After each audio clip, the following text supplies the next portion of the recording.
Before starting the video, click the subscribe button and turn on the notification bell. Hello and welcome to House of Commerce. So today's lecture is about decision making techniques. So here we will learn make or buy, eliminate or retain any asset, then further process, retain or replacement of any equipment, and accept or reject the special order. So stay tuned and watch the whole lecture that how the management makes the decision. Before starting this decision making, you got to learn how to classify the cost and items to be included into the cost. Okay, so the cost is of two types, relevant cost and irrelevant cost. Relevant cost includes incremental cost and opportunity cost.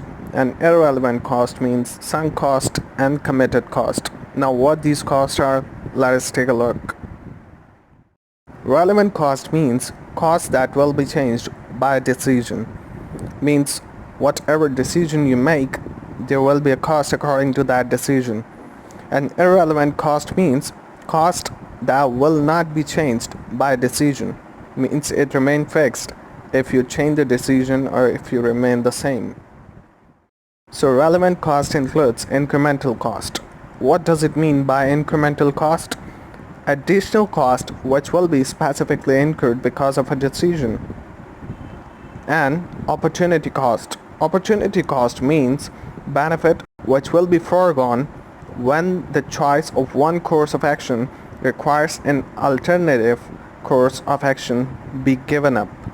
So if you want to take one thing, you have to give up the other thing for that. So that is an opportunity cost of that thing which you have got or which you have purchased. Irrelevant cost. So number one, sunk cost. Sunk cost means that the resource which has already been acquired, the cost of that thing, and it is unaffected if you have made a choice between the alternative because you have already paid for that resource. Then committed cost. Committed cost means cost which has been committed although it has not been incurred or paid. So this cost is just committed and it does not have anything to do with that product. So it is not even incurred in that cost of product and neither it is paid for that. Now you have learned enough about what cost to add and what cost not to add. So let us start about the short-term decisions. What are that? Let's take a look. So first of all, accept or reject an order at a special price. So it helps the management to take a decision whether the order should be placed at a specific price or not. So let's take a look at it. So let us see a question on acceptance or rejection of an order at a special price. A firm currently makes 50,000 units of product per annum and sells at $30 each. The operating statement is as follows. So we have sales of 50,000 units at a price of 30. So we will have total of $1.5 million. Then we would deduct the cost of goods sold. So we have, for example, we have material of 500,000 and labor of 680,000. So we have this variable cost and we will get the margin of 320,000. Then we have a fixed cost of 200,000 and by deducting it we will have a net profit of 120,000. Now let's take a look at how to accept or reject an order at a special price. Now we gotta see that either we should accept an order or reject it at a special price, that when the prices of all the items gets changed. So here we have a question. A customer offers an order for 10,000 units at a selling price of $28 each. If the order is accepted, fixed cost would increase to $250,000. Extra labor would be required at overtime premium of 20% and 4% discount would be obtained for all materials. Now let's have a look that how the company shall decide either to accept or reject this order. Now let's take a look at how to make a statement of whether the company should accept or reject an order. So how to do this? The first we have a sell price of 10,000 and at 28 each. So 10,000 into 28, we have 280,000 revenue. Then saving in the material cost. So we have a material cost of 500,000. So and we have 4% of discount. So this is a relevant cost, and so we shall add it into the sales revenue as a discount income. So 500,000 into 4%, so we have 20,000. Now we have a total revenue of 300,000. Then we shall deduct only incremental cost that will incurred for making this product, this order. So material cost, we had 500,000 and this was producing 50,000 units. So first we have to have per unit cost, so 500,000 divided by 50,000 into 10,000, because these 10,000 units were produced. And you got to remember one thing, that there was a 4% discount in it, so we shall multiply it by 96,000 only. Then labor cost for additional production shall be 20% more than the actual one. So here we had 680,000 labor for 50,000 units. First we have to have per hour rate. So how to have it? 680 divided by that 50,000, and here we are producing 10,000 units, so we shall multiply it by 10 and 20% additional, so this will go up to 120%.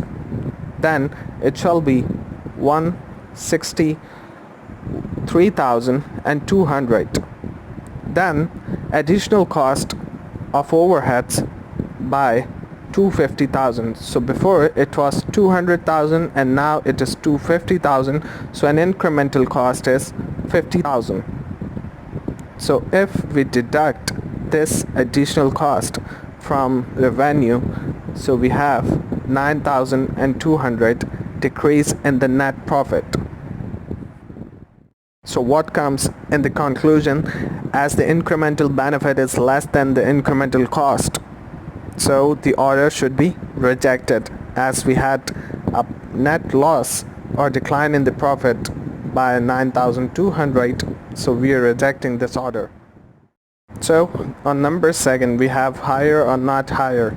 So here the management has to decide either to hire a machinery for a better production or not. Suppose a company currently produces 1,000 units of product X per month at a unit variable cost of $50. Product X was sold at $120 per unit. The company is considering hire an additional machine which can produce the unit variable cost to $48 and increase production by 20%. The monthly hire charge is $200,000. How to make cost-benefit analysis for hiring? First of all, we have to have the saving and the variable cost.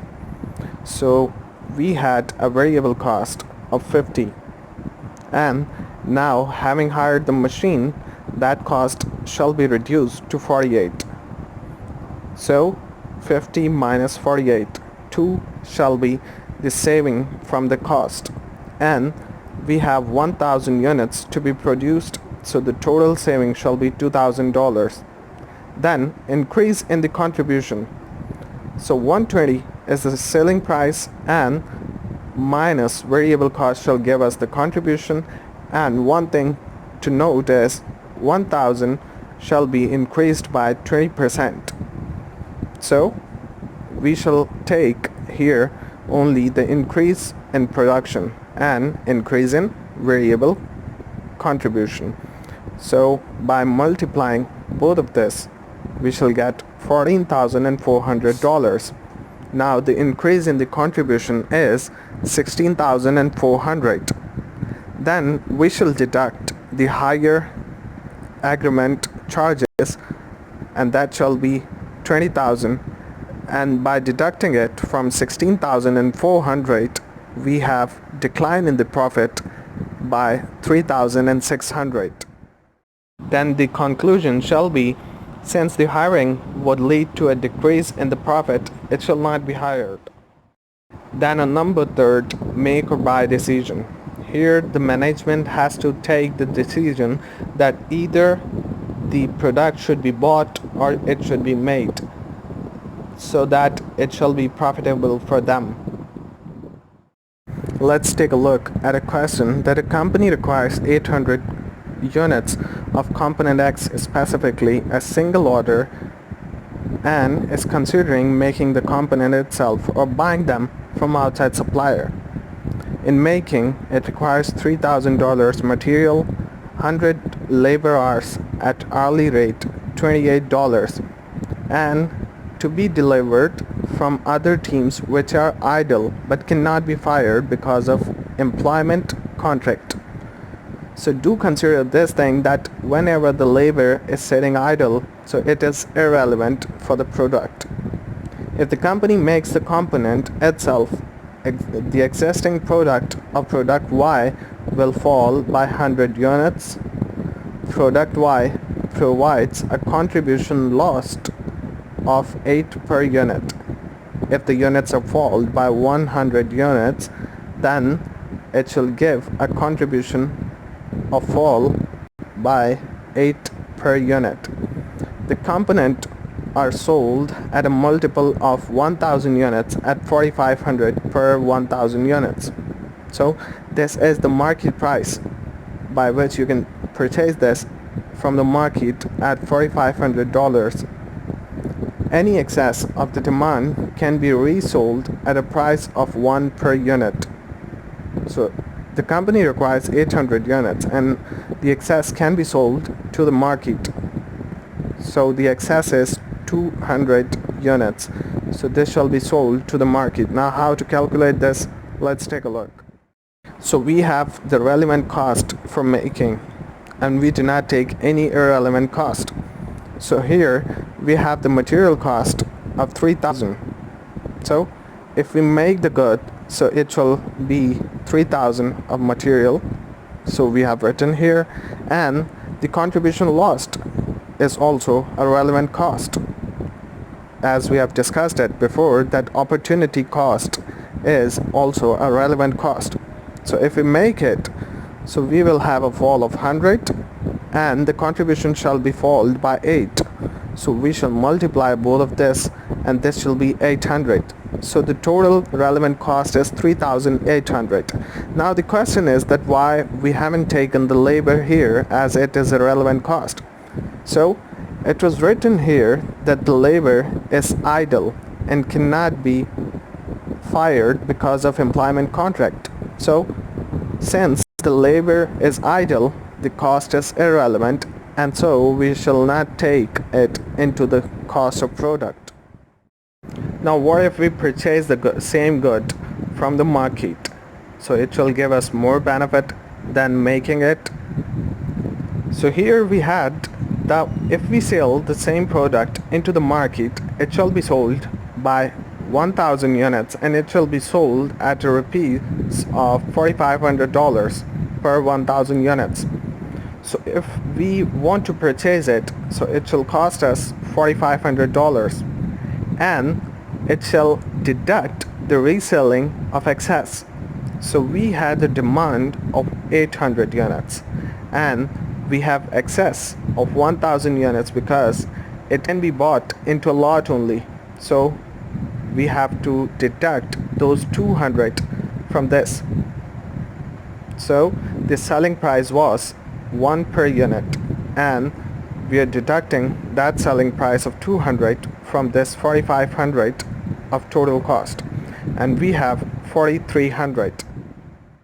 So if we make the good, it will cost us 3800, and if we purchase the good, it shall cost us 4,300. So what shall be the conclusion? So should we make or buy the good? So the conclusion is, since the relevant cost for making is lower than the buying, the component should be made and not bought. Let's move to the fourth one, retain or replace equipment. So here the management has to decide that the operating equipment should be retained or replaced with a new one. Now we have a scenario here, the retain or replace the equipment. A company is considering replacing an old machine with a new one. Details about the old machine and the new machine are as follows. Original cost of old machine is $1 million, then it is depreciated by 800,000 till now. Remaining useful life is 3 years and the current disposal is $10,000. Now the disposal value after 3 years is nothing and zero.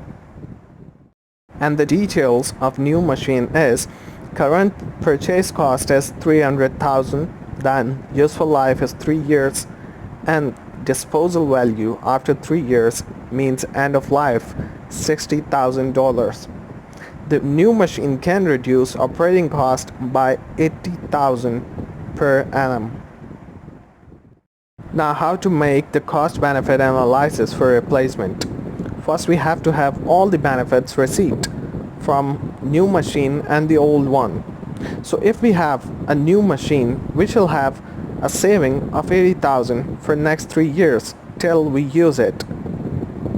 So we have 80,000 into 3, 240,000.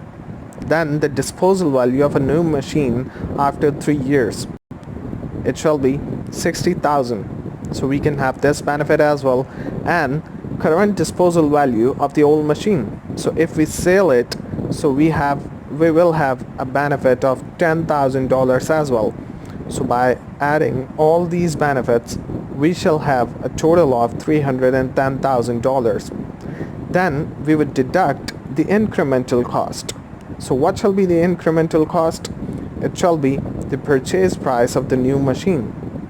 So we shall deduct it, and by deducting it, we're here with a benefit of 10,000. So by replacing the machine, we can have a benefit of $10,000. So the conclusion of retain or replace equipment here gives us that since replacement would make a net incremental benefit, it should be replaced. Then the management has to decide either to sell the product immediately or it should process it more and to sell it afterwards after the processing, and it has to see that either it will generate more benefits by further processing or it generates more benefit by selling it on the spot. So let's take a look at how to make the decision in this case. So we have to solve it by a question that a company is considering whether to process a semi-finished good which has been produced at a total variable cost of $60,000 and can be sold at $100,000. If a semi-finished product is further processed to make it a finished product, it can be sold at $220,000. The cost involved in the process are as follows: direct material $150,000, direct labor $10,000, and overheads of $180,000. Now let's take a look in detail that the contract has been signed for the purchase of material of $150,000. The material are of a special purpose and cannot be used in any other alternative. If it is used, it can be sold at $30,000. Then overheads include $70,000 specific for this product only, and the allocated general overhead are $110,000. So out of this 180, 70,000 is for this process and 110 are general. So we will take only 70,000 for this process. The finished product after the further process can be sold at $220,000. Now let's take a look at how to make a cost benefit sheet. So first of all, we will take the benefits which shall be obtained by further processing. So if we sell the product here, we will have a revenue of 100,000, and if we process it further, so we will have a benefit of 220,000. So we are gonna write it here, $220,000 minus $100,000, so we will have $120,000. Then here it is written that the contract has been signed for the purchase of $150,000 materials. If the material is not used, it can be sold for $30,000. So if the material is not used for this purpose, it shall be sold for $30,000. So this $30,000 is our relevant cost. So we will write it here. Then there is nothing about labor on this sheet.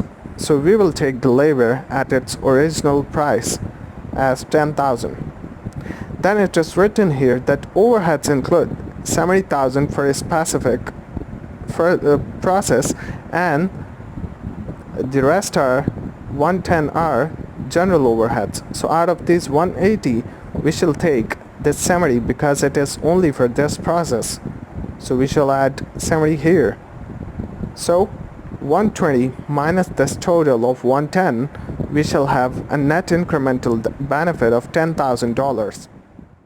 So sale or further process conclusion says that since the benefit of further processing is greater than the cost, further processing is recommended because it was giving us the benefit of $10,000.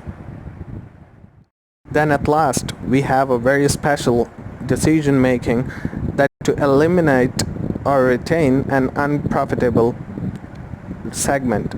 So the management has to decide whether to eliminate this segment, this job, or either to retain it. So how to make the decision? Let's take a look. So we have a question. A company has two departments producing product X and Y respectively. The budgeted operating statement for the coming year is summarized as follows.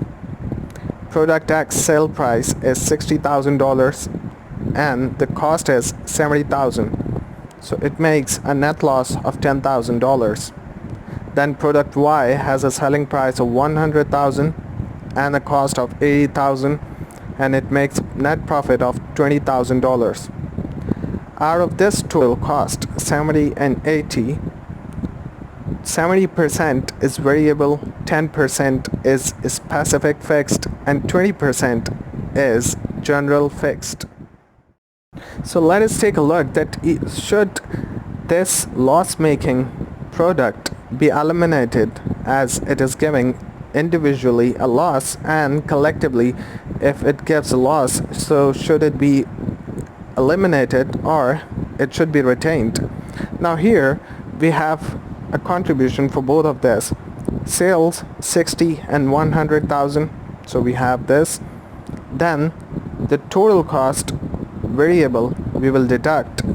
So out of this cost, 70% is variable. So 70 into 7 is 49 and 80 into 7 is 56. So we have 49 and 56. Now we have a contribution of 11 and 46. Now let's deduct the fixed cost from this. So we have relevant cost only that one which is specific. So 70, 10% is specific, so we will take 7 here, and out of this 80, 10% is specific, so we will take 8 here, and now we have a profit of 4 and 36. Then we will deduct this general fixed of 20%. So this 70 plus 10, 150, and 20% shall be 30,000. So we shall deduct this general fixed from this total profit. So we shall have a net profit of 10,000. So accumulatively we are having a net profit of 10,000, and individually we were suffering a loss of 10,000. So what should we do? So what does the conclusion says? Conclusion says that since the department producing product X makes the contribution, it should be retained. If it is eliminated, the profit will be 6,000 instead of 10,000. So if we remove this 4,000 from here, we will have a total profit of 36 instead of 40. Then by deducting the general fixed cost of 30,000 from here, we shall get only 6,000 net profit accumulatively. And here we are having 10,000. So for eliminating this, we shall have a less profit. So it should not be eliminated and it should be retained, as it is giving a profit in total. Okay, so we are gonna end this lecture here. This is just part 1, so stay tuned for the part 2. It will be uploaded tomorrow.